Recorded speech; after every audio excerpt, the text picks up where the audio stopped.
జై శ్రీరామ్ అందరికీ. సో ఇవాళ ప్రతి ఒక్క హిందూ ఎంతో గర్వపడే రోజు ఇది.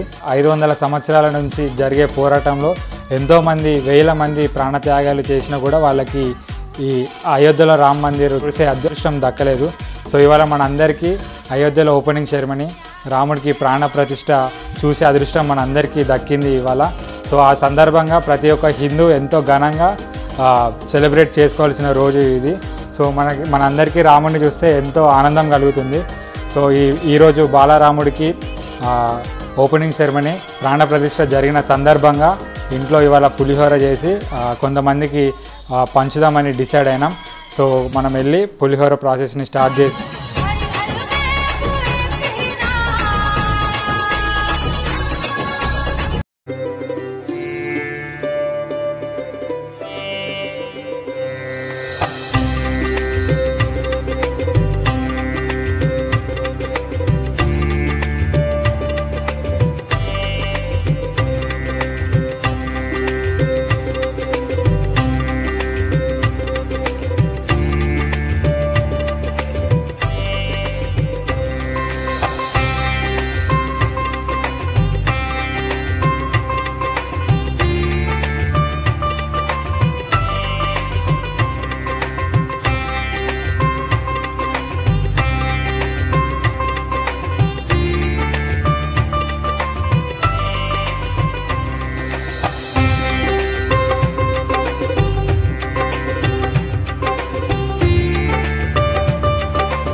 సో గైస్ పులిహోర తాకినంత అయిపోయింది. ప్రసాదం పంచడానికి వెళ్తున్నాం. సో మన ప్రధానికి మనం అందరం కృతజ్ఞతలు తెలిపాలి. ఎందుకంటే 500 సంవత్సరాల తర్వాత మనకి అయోధ్య రావడం, మన ఈ జనరేషన్లో ఈరోజు మనం అందరం దాన్ని చూస్తున్నామంటే మనకి ఎంతో అదృష్టం ఉంది.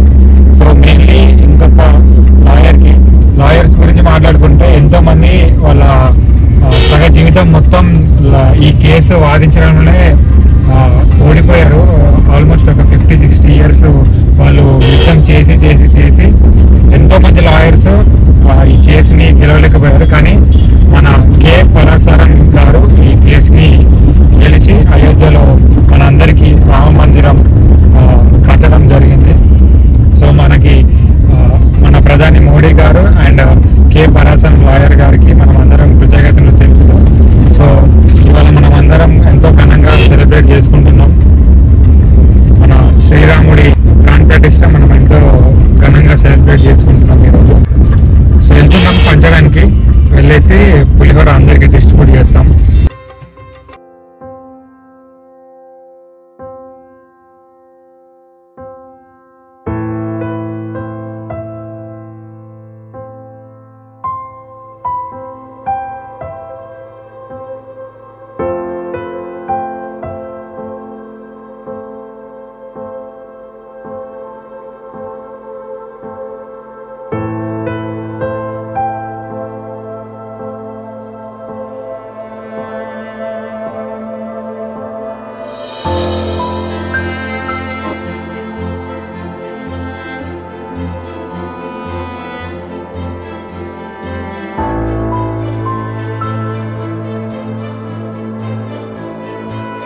శ్రీరామ్.